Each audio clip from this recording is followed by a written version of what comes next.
오늘 본문 계시록 7장 9절에서 17절 시몬 입은 자들이 누구며 또 어디서 왔느냐 이렇게 물음표를 천상에 있는 한 장로가 사도 요한에게 질문했는데 결국 그 장로님이 질문의 대답을 가르쳐 준 그런 제목이기도 합니다. 자, 예수님은 어떤 분이십니까? 하나님의 본체시지요. 하나님과 동등됨을 취할 것으로 여기지 아니하시고 아버지의 뜻을 따라서 자기를 부인하고 자기를 비워버리고 완전히 비워버리고 종의 형체로 사람으로 또한 자기를 낮추시고 사람의 모양으로 오셔서 아버지의 뜻을 따라서 십자가를 지라는 말씀 앞에 아니오가 아닌 예로 순종하셨던 십자가의 죽으심이 오늘 여러분들에게 전하는 부활주일이 된 것입니다.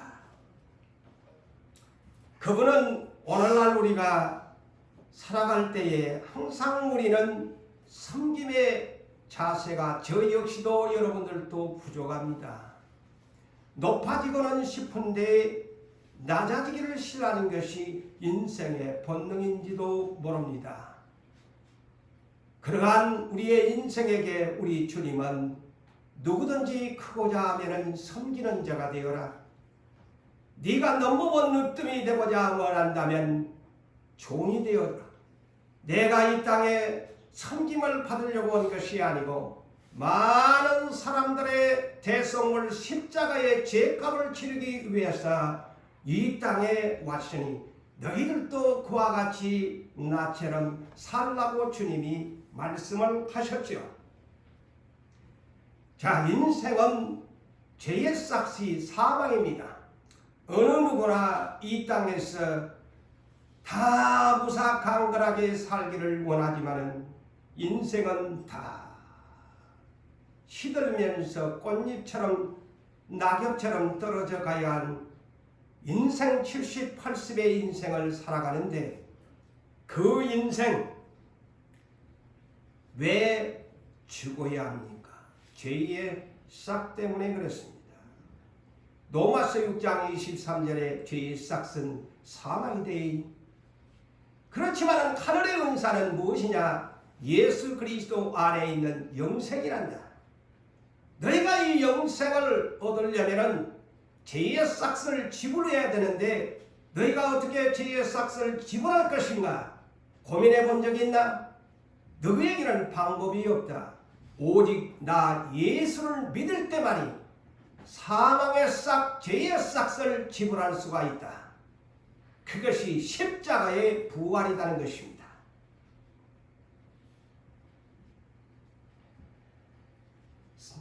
그래서 우리 주님은 내 대신 여러분 대신 사망의 죄값을 지불하시기 위해서 죄는 더러운 것입니다. 죄는 부정한 것입니다. 죄는 불법인 것입니다. 죄의 싹은 사망입니다. 이것을 내 대신 지불하시기 위해서 여러분 대신에 지불하기 위해서 그분이 온갖 멸시, 천대, 채찍을 맞고 뻘거 벗긴 채에 온갖 수모와 멸시를 당하신 것을 진실로 믿으십니까? 그것을 믿으셔야 그것이 온전한 믿음이에요. 못 믿으면 왜 내 때문에 내 죄값을 지불하고 자기가 잘못해서 십자가에 졌다고. 제가 지난날 일찍이 예수님을 환상 중에 만났을 때에 바로 그것이 못 믿어서 제가 왜 내 죄 때문에 당신이 죽었다고 하느냐. 목사님의 설교가 그렇게 저에는 듣기가 싫었습니다. 그렇지만 사업의 실패로 기도의 동산에 금식을 선포하고 올라갔을 때 비로소 그것을 환상 중에 주님을 만남으로 내가 눈물을 콧물을 다 흘리면서 옆 사람 수많은 사람이 부흥의 가운데 있는데도 부끄러운 줄 모르고 내 죄 때문에 당신이 죽으셨습니다. 내 가슴을 치면서 회개한 일이 벌써 45년이라는 세월이 기억납니다.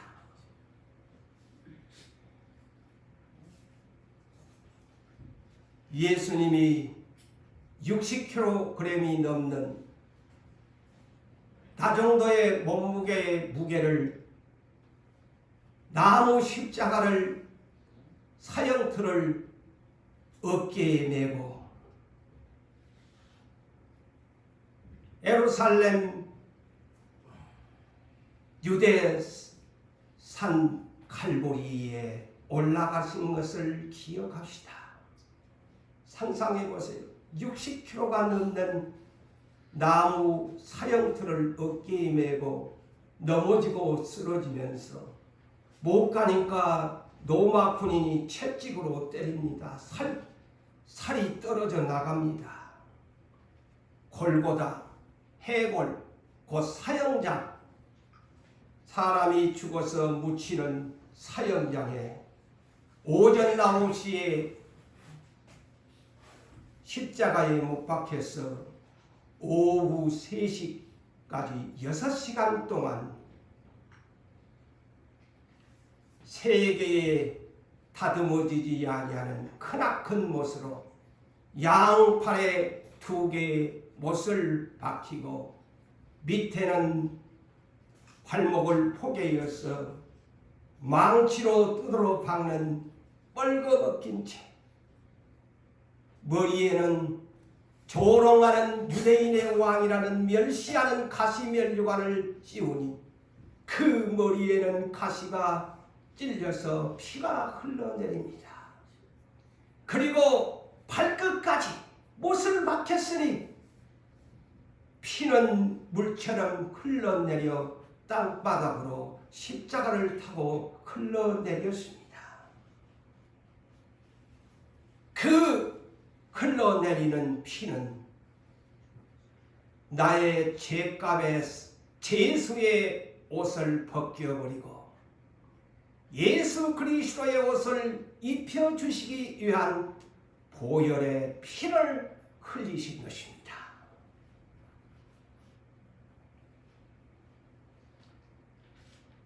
예수 그리스도의 그 피는 뭘까요? 마태복음 1장 21절의 말씀을 이루시기 위한 것입니다.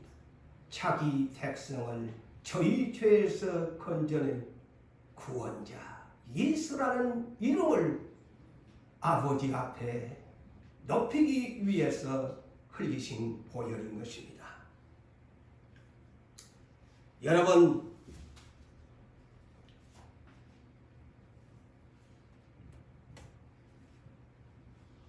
우리의 제수복, 감옥에 가면 제수복 입어야 되잖아. 우리는 죄인의 옷을 입고 있습니다.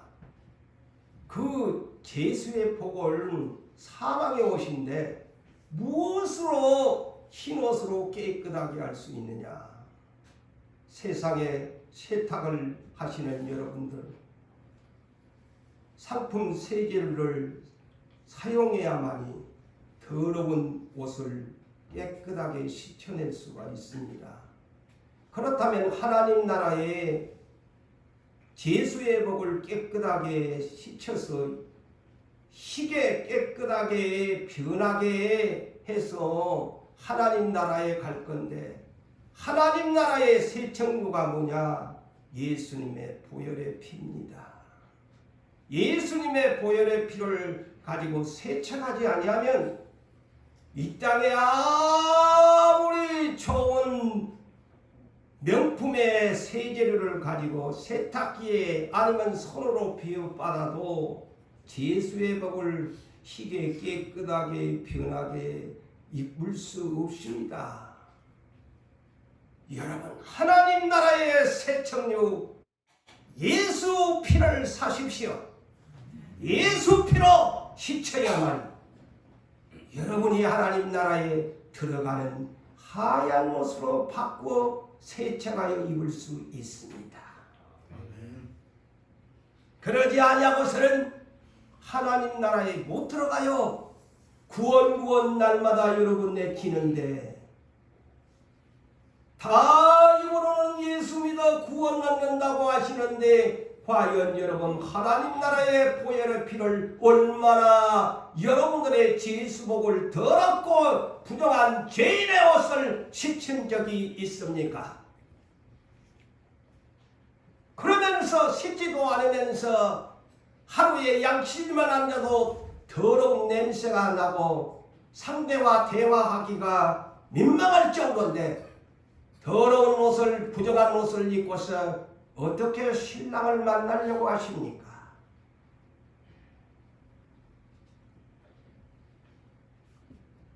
타 교회, 타종교와 샤머니즘 곧 미신을 믿는 온갖 잡종류의 거짓 신들,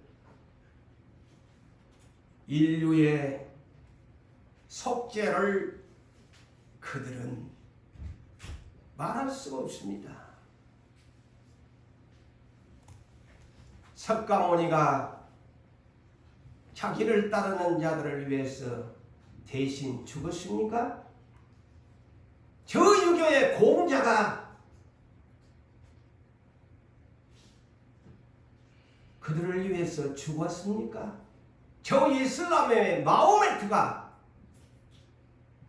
그들을 위해서 대신 죽은 일이 있었습니까? 저 공산당 김정은이가 북한의 인민을 위해서 죽었습니까? 그런데도 우상화를 합니다.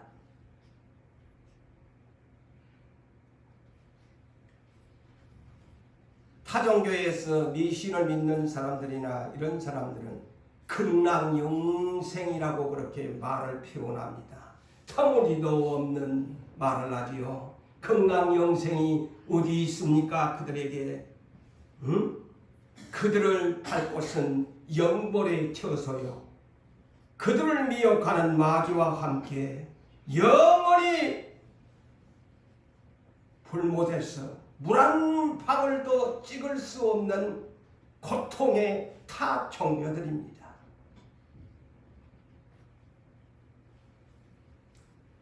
우리가 믿는 기독교만이 유일한 신 하나님, 하나님 외에는 다른 신이 없습니다.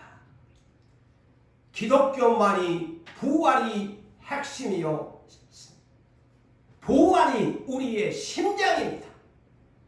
심장이 멎어버리면 생명이 멈춰버리죠. 부활의 신앙은 우리 그리스도인들의 영적인 심장을 말하는 것입니다. 예수를 믿는 순간 사망의 사람이 생명의 심장으로 바꿔진다는 사실을 믿으시면 아멘! 아멘! 타종교는 저렇게 떠들고 많은 사람이 넓은 길로 그들을 인도해서 수많은 사람들이 오늘 또 거리마다에 또 5월 5일이면은 석가모니의 날이라고 많은 거리에나 등들을 달고 난리 칩니다마는 그들이 부활의 교리를 모방할 수 있나요? 할 수 없습니다. 그들이 말하는 것은 태워가지고 화장시켜가지고 땅에 뿌리는 것이고 큰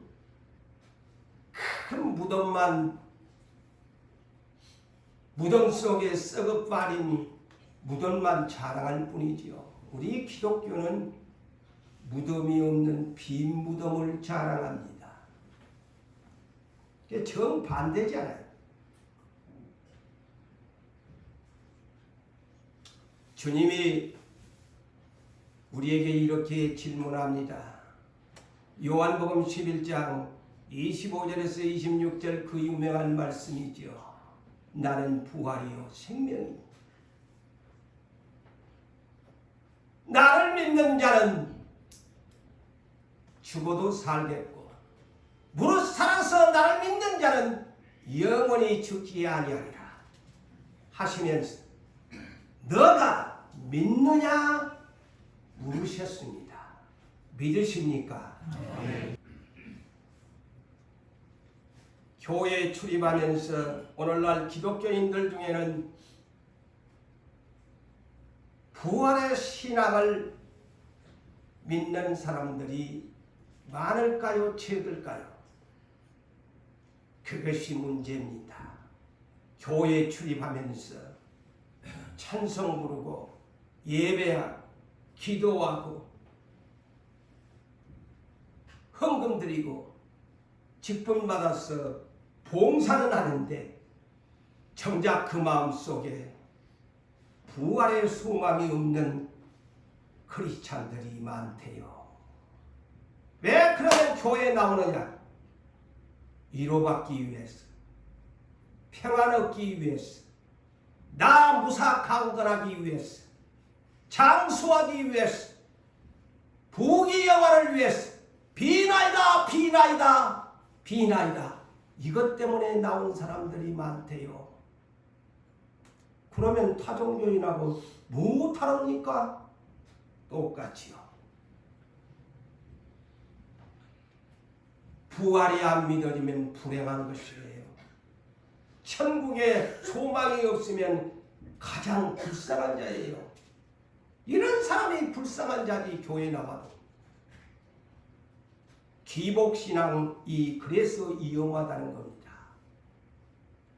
물론 하나님께 오면은 복을 주시지요. 그러나 하나님의 복의 개념은 타종교의 복의 개념과 다릅니다. 주님이 우리에게 복 있는 사람은 뭐라고 합니까? 타종교가 추구하는 종교의 교리와 다릅니다. 오늘 또 그런 마음을 가지고 예수를 믿으신다면 오늘부터 그 생각을 바꾸십시오. 생각이 나를 죽이고 살립니다. 나의 생각이, 육신의 생각이 넘쳐나면 나는 사망의 사람이 되고 마는 것이니 생각도 잘해야지. 생각이 잘못하면 하나님과 원수가 되기 때문인 것입니다.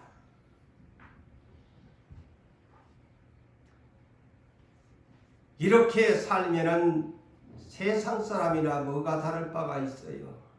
굳이 예수 믿을 필요가 없지요. 기복신앙 때문에 교회에 출입한다면 뭐 굳이 이렇게 주일 지킬 필요가 뭐가 있나요?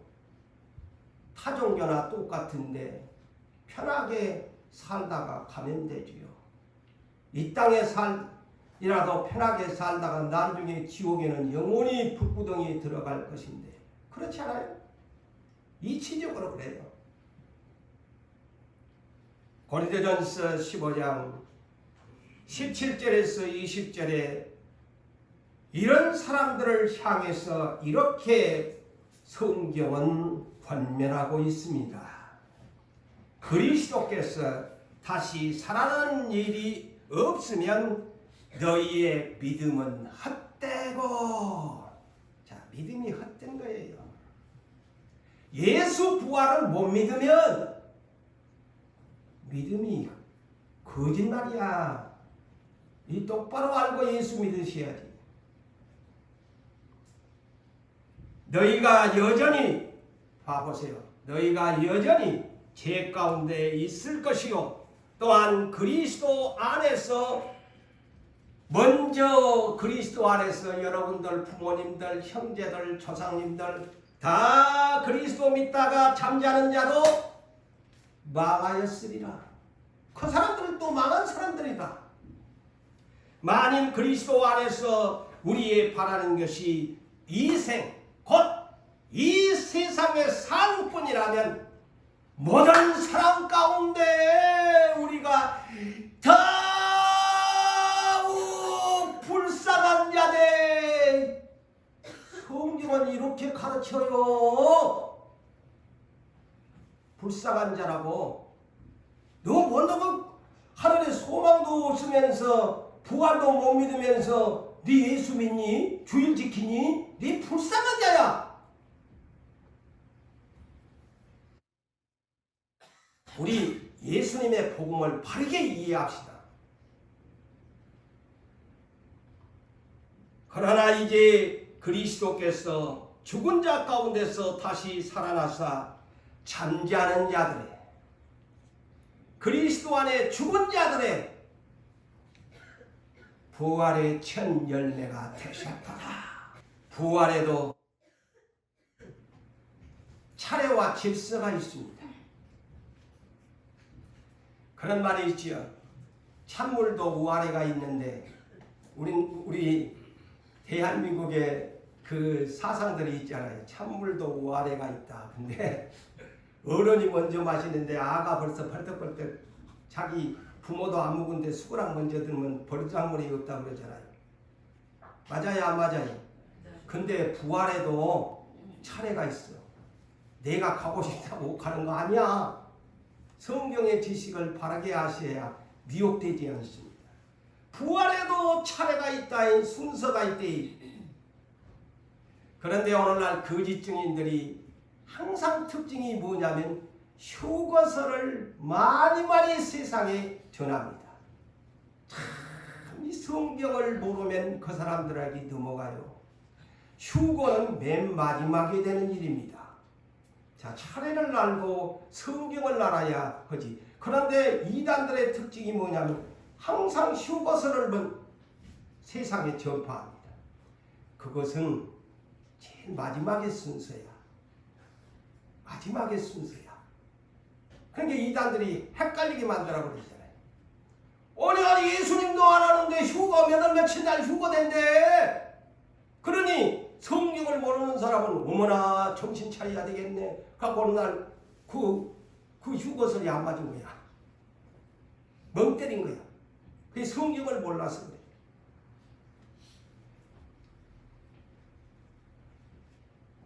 자, 고린도전서 15장 23절에서 24절에 보면 분명하게 성경에 이렇게 기록합니다.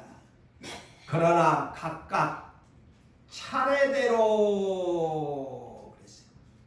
자, 부활도 차례대로 각각이라고 그랬어요. 각각. 차례대로 되리니 먼저는 부활의 첫 열매가 되신 예수님이 제1호로 지금 혼자 유일하게 부활하셨다. 그 외에는 부활했다고 하면 거짓말이에요. 자, 성경에서 예수님이 지금 부활한 사람 아무도 없어요. 지난날에 휴거 엘리야나 이런 분들은 아직 부활하는 분들이 아니고 하늘에 가서 죽지 아니하고 가서 대기하고 기다리는 거예요. 그분들도 나중에 부활해요. 성경을 똑바로 여러분이 이해하세요. 예수님 외에 지금 두 번째 부활의 열매 없습니다. 그 다음에 먼저는 예수 그리스도요. 자, 두 번째 다음에는 그리스도가 강림하실 때에, 자 보세요. 이 두 번째가 있잖아요. 그 다음에는 강림하실 때에 그리스도에게 속한 자, 이를 일컬어 계시록에서 첫째 부활, 생명의 부활이다. 응? 자, 순서가 있어. 예수님이 머리니까 먼저 딱 해놓고 그 다음에 이제 내가 너희들 부활시키려고 내가 재림한데, 그 약속입니다. 그 다음에 세체가 뭐냐? 세체가 있어. 그 후에는, 성경에는 세체로 하는 그 후에는 마지막이니, 이는 모든 통치와 모든 권세와 능력을 멸하시고 나라를 하나님 아버지께 바치는 때에 세 번째 부활이 이루어지는데, 이 부활이 뭐냐? 심판의 부활이야. 안 믿는 사람도, 지옥에 갈 사람도 세 번째 부활을 시킨다는 성경적에 감춰진 비밀을 아셔야 합니다. 이것이 심판. 천년 왕국이 끝난 후에 이 심판이 이루어집니다. 이것이 어디가 있어요? 여기에 그 후에라는 말은 요한복음 5장 29절을 참고하세요. 생명의 부활과 심판의 부활이 있다. 두 가지. 생명의 부활은 어디로? 새하늘과 새 땅으로. 심판의 부활은 어디로? 새로운 지옥 유황의 불못으로. 자, 안 믿는 사람도 부활한다니까. 제일 마지막에.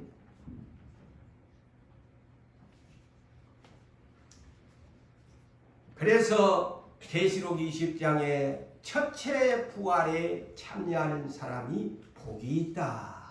그런데 세 번째 부활에 참여하는 사람은 무엇이냐면 둘째 사망에 다시 두 번 죽이는 거야. 하나님. 이 땅에서 한 번 죽였는데 제가 너는 지옥에 가서 또 한 번 네 고통당해야. 이거 이 둘째 사망. 성경에는 없지만 둘째 부활, 심판의 부활이라는 겁니다.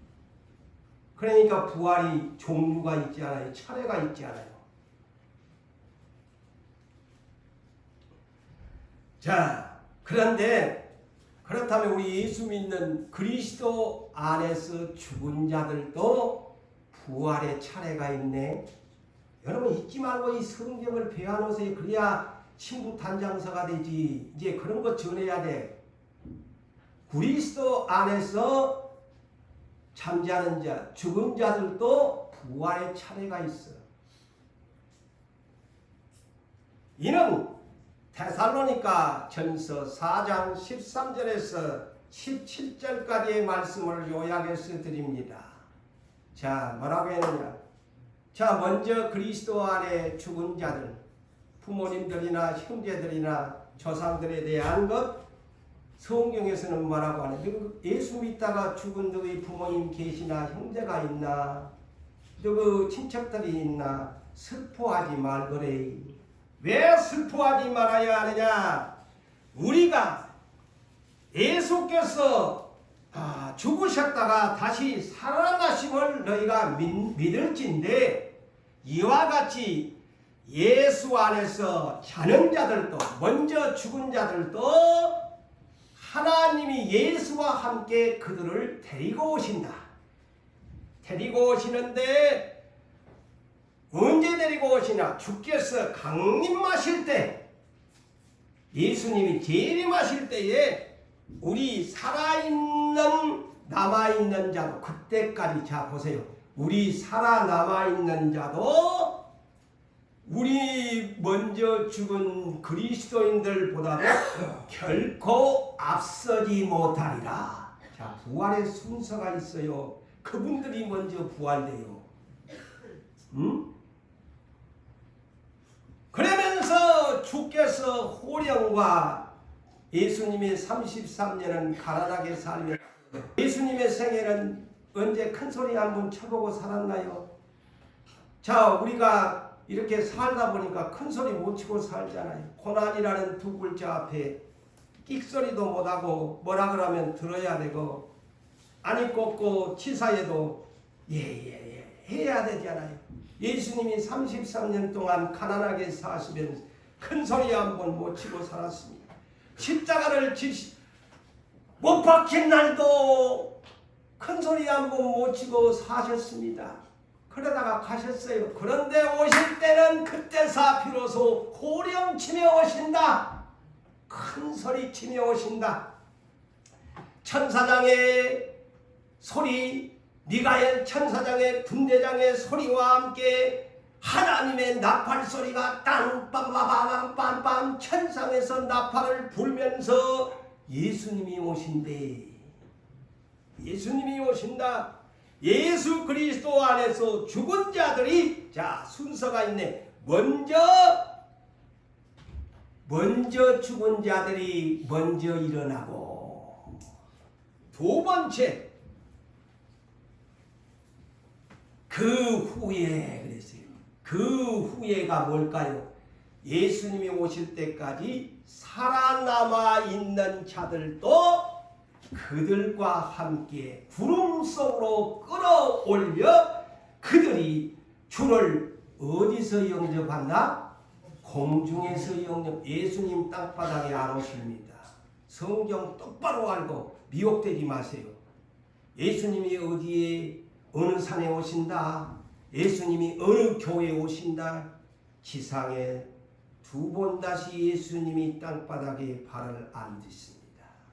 당신의 사랑하는 흰옷 입은 신부들 어디에서 맞이한다? 공중에서 넓고 넓은 저 우주의 공간에서 다 신부들을 예수님이 어서 오너라. 그동안 고생했다. 내 사랑하는 신부들아 어서 온나 어서 온나. 공중에서 두 손 벌리고 우리를 영접하러 오시는 날이 재림의 날입니다. 아멘. 그러면서 항상 그와 함께 어디에서 새 하늘과 새 땅, 새 예루살렘 성에서 산다는 겁니다. 그런데 무슨 휴거를 그렇게 오늘날 이단들이 그렇게 퍼뜨립니까? 응? 그러니까 성경을 모르면 미혹되는 거야. 어느 며칠 날 예수님이 휴거가 뭐요? 산채로 들림받는다는 거 아니오. 그거는 예수님 올 때에 다 부활, 먼저 죽은 자들 부활시켜 나고 나서 그거의 순서가 있는데 왜 오늘날 이 성경 이런 거를 그래서 가르쳐 줘야지. 미혹이 안 되게. 아니 예수님 재림도 안 했는데 무슨 휴거가 된다는 거예요. 차례가 있는데. 자, 오늘 본문 9절에서 14절을 봅시다. 이 장면은요, 부활의 세상에서 가장 중요한 클라이막스입니다. 부활의 클라이막스의 장면을 사도 요한이 환상 중에 보는데, 오늘날로 말할 것 같으면은 오늘날 어떤 행사를 보면 빅 이벤트라고 하죠. 저는 이것을 더 영어를 바꾸어 그레이트 이벤트, 거대한 이벤트 행사가 하나님 나라에 열리는데 바로 이 주님이 오시는 부활의 행사입니다. 그 그레이트 이벤트, 부활, 레저렉션.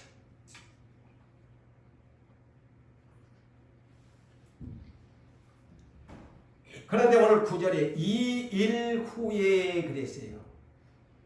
2일이라고 하니까 또 문자적으로 잘못해가지고 뭐 이틀 후에 그 말도 아니고 2일 후에라는 말은 제가 시간을 상 어쩔 수 없이 줄입니다마는 2일 후에 1절에서 오늘 본장 7, 8절까지의 내용이에요. 이스라엘에 제가 먼저 약간만 언급할게요. 제가 난 계시록을 계속 강의하고 이제 다시 계시록 4장으로 제가 하나님이 풀어주시니까 제가 강의를 합니다. 7장에 제가 가서 구체적으로 설명하겠습니다. 이 14만 4천 명 이스라엘의 12지파 지금 신천지가 자기네들이라고 하잖아. 이렇게도 오류 있게 풉니다. 여기는 제가 딱 맛배기만 보여줄게요. 이 2일 후에라는 단어 앞에 1장에서 8절까지 이스라엘 12지파에서 12,000명 써해가지고 12지파니까 14만 4천 명이 오늘날 신천지 자기네들이라고 하는데 예수님이 부활에 무슨 열매? 예? 첫 열매. 퍼스트 프루시죠. 그런데 우리 주님은 처음 열매를 좋아해. 분명히 이 14만 4천 명은 이스라엘 12지파의 처음 익은 열매입니다. 어디에? 계시록 14장에가 정확하게 나와 있어요. 그것을 가장 먼저 이스라엘을 선택했으니까 처음 적은 열매 14만 4천 명을 딱 규정해놨습니다. 이 비밀을 먼저 여러분이 아세요. 그러면서 이제 오늘 본문으로 이방 세계로 넘어가는 그 부활의 그레이트 이벤트를 소개하는 내용입니다. 부활의 민족별이죠. 가장 먼저 선택했으니까 14만 4천. 목사님이 저렇게 하나님의 깨달음을 줬구나 하고 나중에 10장에 이 14만을 들어보면 오라 그렇구나 여러분이 그렇구나 하고 감동할 거예요. 근데 나는 지금 미리 안 해. 나 계시록 22장을 지금 남겨놓고 있으니까. 그러면서 이 본문 2일 후에 사도 요한이 환상을 봅니다. 이 이스라엘 14만 4천의 환상을 임받은 자의 수를 사도 요한이 환상을 보고 이거이 그래서 이스라엘 밖 세계 민족별에 대한 부활의 행사입니다. 성경은 구체적으로 딱 1에서 8절까지는 이스라엘, 그 다음에 9절로부터서는 세계 각국에 대한 부활의 행사 이벤트를 소개하는 내용이에요. 이 본문이. 저도 이렇게 참 하나님이 이 계시록을 열어주니까 제가 벙벙벙벙벙벙 합니다. 어느 날부터 이거 열려지니까. 여기에 강단하라고 오잖아요. 대한민국이 국교 수교가 291개국과 이번 시리아하고 했습니다. 아직 북한하고는 수교가 안 되지 않아요. 그러면 세계 각국에 약 300개의 나라라고 봅시다. 우리 현재 대한민국이 291개, 유엔이나 이런 데까지 해서 194개로 이렇게 규정을 해서 뉴스에 나옵시다. 각 나라와 그 다음에 족속과 그 다음에 백성과 방언, 언어에서 아무도 능히 셀 수 없는 세계 300여 국의 나라에서 우리가 부활을 한다.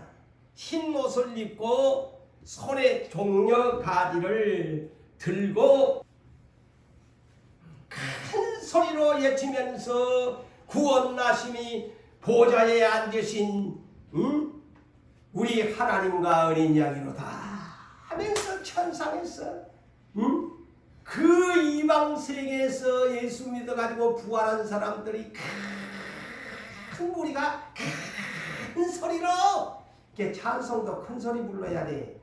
제가 항상 그러잖아요. 못 부르면 어쩔 수 없지만은 붕어입 소리 안 나는 붕어입 찬송 부르지 말라고. 이제 계시록 4장에 가면요. 천상에서 예배를 어떻게 드리는가를 자세히 계시록 4장에서 가르쳐줍니다. 그런데 오늘날 우리 예배가 죽은 예배잖아요. 비교가 안 되는 거야. 천상에서 어떻게 예배를 드리고 있는가. 천국에 가면. 그러니까 우리 정신 바르게 차려야 돼. 예배 습관을. 자, 이들이요.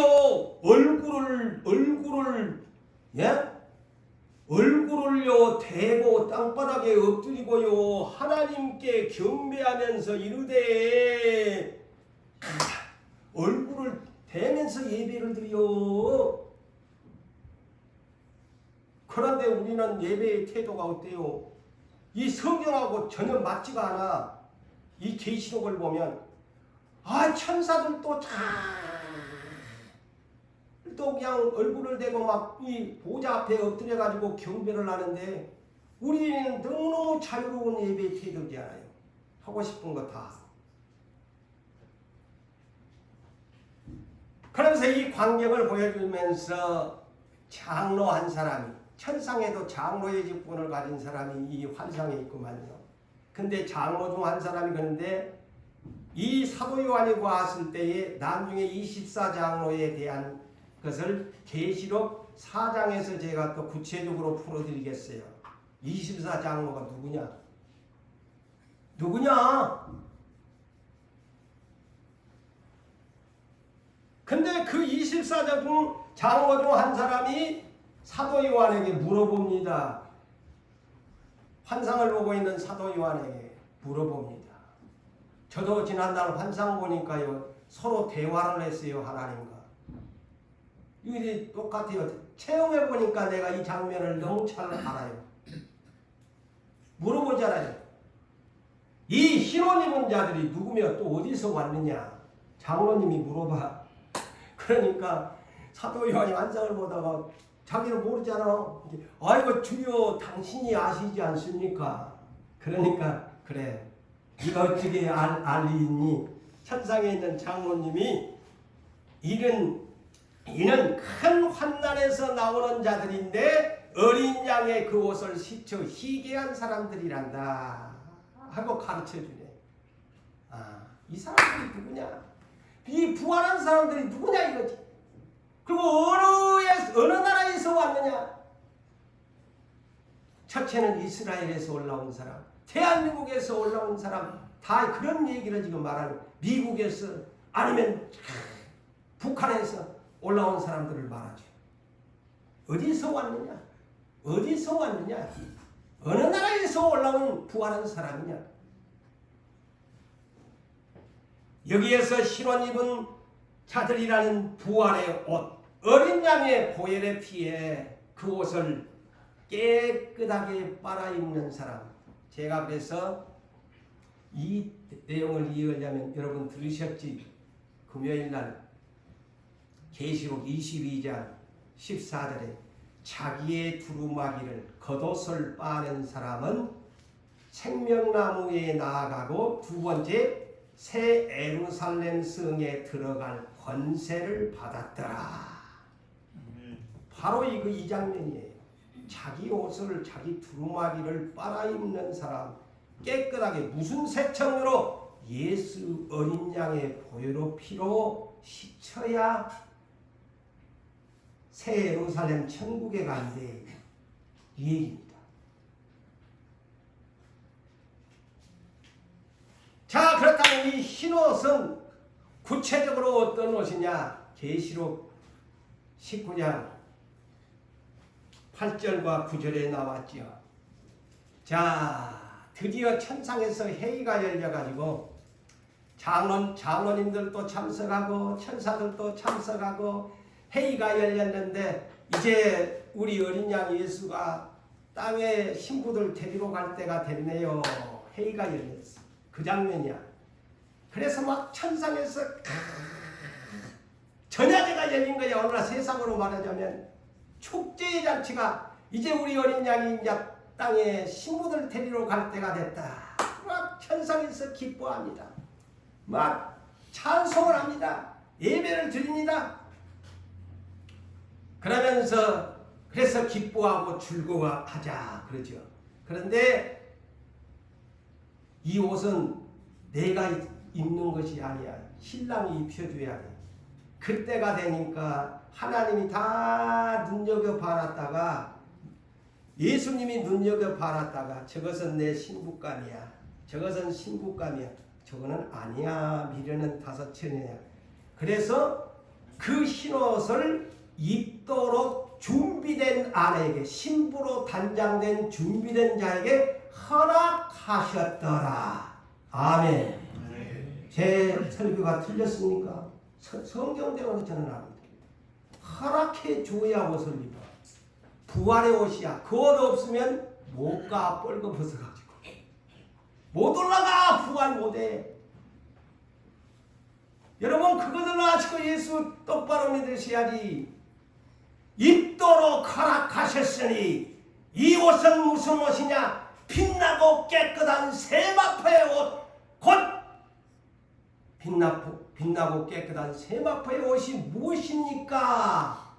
그것은 성도들의 옳은 행실, 신부들의 옳은 행실을 한 사람에게만 입혀주는 옷이란다. 할렐루야. 자, 제대로 아셔야지. 예수님이 입혀주어야 올라가. 그래야 천사도 날개가 있어 올라가지. 실어 못 입으면 못 올라가. 날개가 없는데. 그래서 계시록 3장 18절에 그놈의 부작교회 외면상으로는 엄청 부러운 교회야. 근데 계시록 3장 15절에 부작교회인데 조금도 부족한 것이 없어. 빚진 것도 없어. 아쉬운 것도 없어. 그냥 막 부자들만 드글드글드글하는 그런 교회인데 5가지가 없어. 그 중에 대표적인 것이 하나님이 볼 때 보니까 부자들이 좋은 옷 입고 왔는데 그 교회는 전부 뻘거벗고 앉아있는 거야. 그러니 예수님이 얘들아 너 부끄럽지 않니?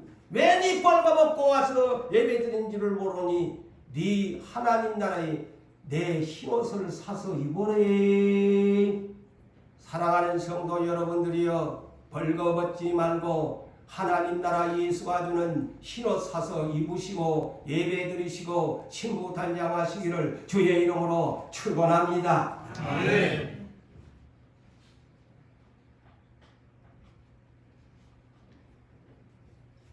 자, 여기에서 환난에 나온 자들이라고 그랬어요. 자, 이걸 잘못하면 오해의 소지가 많습니다. 지난날 저도 이 문제가 굉장히 이 문제가 참 아리송하다. 근데 요새 하나님이 이것을 풀어주니까 오 그렇구나 알아요. 이게 잘못하면 오해의 소지가 와요. 큰 환난에서 나온다는 그러면 좀 큰 환난만 겪은 사람만 부활하냐? 아니야. 요거는 그 때를 의미하는 시간표입니다. 환난의 때를 이 시간표이 환난의 때. 무슨 얘기냐? 지구촌 종말의 때입니다. 지구의 종말 때. 이 날을 아까도 여러분이 들으셨지만 이 큰 환난의 때가 뭐냐면 우리 주님이 천사의 군단을 이끌고 오시는 그 때의 기간을 말합니다. 이 큰 환난의 때가 지구의 종말. 오늘날까지는 기독교인들이 온갖 박해를 받고 온갖 수모를 당하면서 예수님처럼 살았지만 그날은 큰 환난을 통해서 인류를 하나님이 보복하시면서 우리 기독교인들에게 예수님의 대반절의 부활의 행사를 그레이트 이벤트를 행사하는 그런 날을 말합니다. 그래서 계시록은 11장으로부터 봐서 큰 환난의 시대, 7년 대환난 시대라고 하지요. 그때를 말합니다.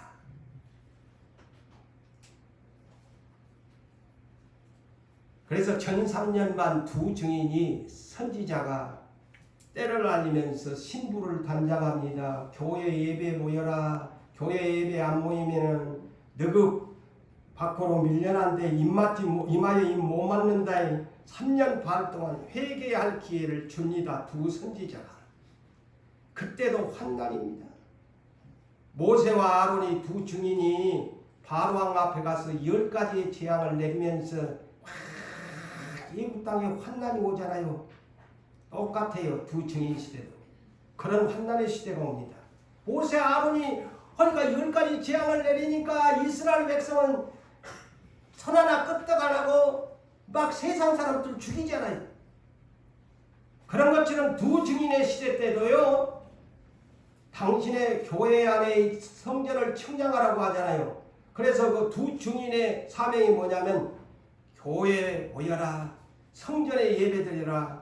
아니면 너희들 밀려난다. 성전 밖으로 밀려난다. 회개해라. 그러면서 모세와 엘리야처럼 하늘의 문을 닫고 아니 닫고 비가 내리고 아니 오는 게 사람 살기가 힘들어지는 거예요. 그 다음에 후 3년 반 계시록 13장으로부터 짐승시대 666의 매매권 우리한테 절 안 하면 먹을 거 안 준대. 그래 배가 고프니까 엎드릴 수밖에 없지. 짐승 앞에 우상 앞에 절해야 돼. 살기 위해서. 왜? 목구멍이 포도청이라서. 그런데 제가 이제 이 본문의 큰 환난을 볼 수 있었던 것이 성령님이 저에게 영감을 어디를 주었느냐. 마태복음 24장 21절에서 31절의 말씀이 해답입니다. 이 큰 환난의 때가 뭔지. 자, 예수님이 예언합니다. 이 7장 14절을 답을 주는 내용입니다. 이는 그때에 보세요. 요 큰 환난의 때에 큰 환난이 있다. 자, 예수님이 예언하잖아요. 그때 예수님이 오실 때에 큰 환난이 있겠습니다. 창세로부터 지금까지 이 환난이 없었고 전무후무한 큰 환난이라는 겁니다. 그래서 큰 환난이에요. 대환난이라는 거예요. 창세기부터 오늘까지 그런 환난이 없다는 거예요.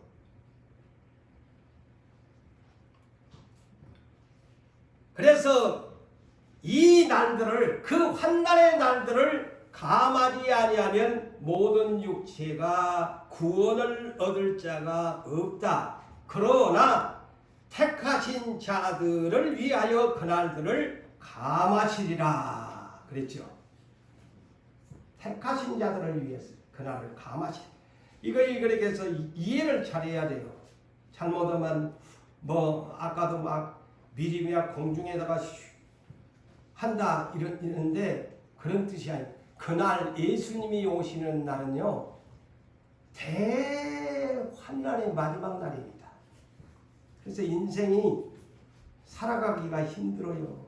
그래서 그날을 감하지 아니하면 그 말이 뭘까요? 오해하지 마시고 드세요. 다른 말로 공중으로 띄워놓습니다. 그 말입니다. 공중으로 띄워버립니다. 이제 이해가 되세요? 그래서 이 성경 잘못하면 2단, 3단이 나온 거예요. 그래서 어디 다른 장소에다가 다 어디로 모여라 피해라 그런다고 그러잖아. 아니야, 내가 성경을 보니까 성령님이 풀어주는데 이 날들을 감하지 아니하면 육체가 미리 공중으로 먼저 죽은 자를 부활시키고 살아남아 있는 사람 휴거시켜 공중에서 딱 해놓고 공중에서 천사들을 사방에다 보내가지고 다 이제 죽이는 거예요. 그날이 대창세 이후에 전무후무한 큰 환난입니다. 자, 제 말입니까? 자, 마태복음 24장 29절에서 31절 그날 환난 후에 다 성경 나오네. 그래서 성경은 이렇게 깨달음을 줘야 되구나 내가 알아요. 그날 환난 후에 이렇게 기록되어 있어요. 그날이 뭐야? 환난. 재림의 날 환난 후에, 큰 환난 후에 즉시 보세요. 즉시 해가 어두워지고 달이 빛을 잃고 별들이 하늘에서 떨어지고 하늘의 권능들이 흔들리리라. 자, 이거 보여줬어요? 안 보여줬어요? 이 장면 한번 보여줬어요? 안 보여줬어요? 이번 금요일날 여러분 그 성경 몰라요? 예수님이 3시간 동안 운명하실 때에 해도 달도 다 캄캄해지고 있어. 3시간 동안. 이런 현상이 이제 예수님이 오면 오는 거야. 그러니까 부활시켜버려. 당신의 신부들은 공중으로 띄워버려. 그러면서 그때에 보세요. 인자의 징조가 하늘에서 보이겠고 그때에 땅의 모든 족속들이 이제 보세요. 당신의 백성은 하늘에다 띄워놓아버리고 이제 땅에 남아있는 모든 족속들이 통곡한대요 운대요 통곡하며 그들이 인자의 구름 타고 능력의 큰 영광으로 보리로다.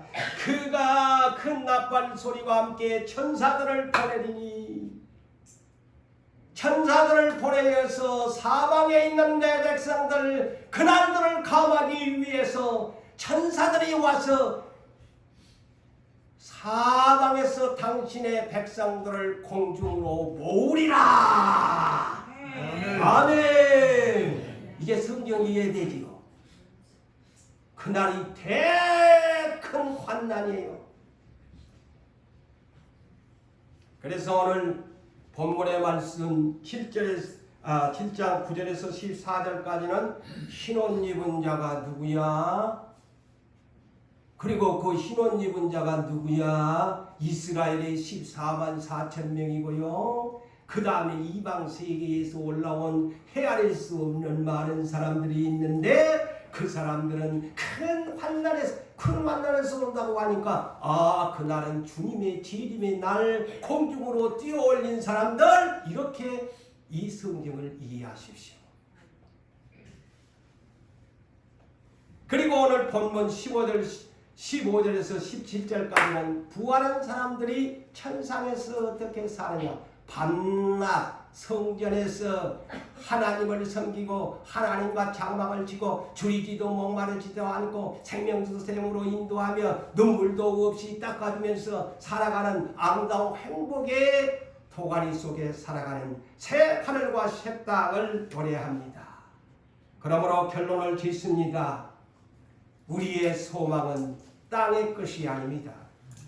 땅에 비록 우리가 사는 동안 잘 사는 것이 우리의 목적이겠지만 우리 그리스도인들의 삶은 제2의 국적인 시민권을 가진 하나님 나라의 생명수 흐르는 강변, 나의 임금 나의 신랑이 계신 곳, 내 가는 길 생명수 흐르는 강변, 동산으로 나는 가리라, 동산으로 나는 가야지 고백하시는 여러분 되시기를 주의 이름으로 축복합니다. 아멘.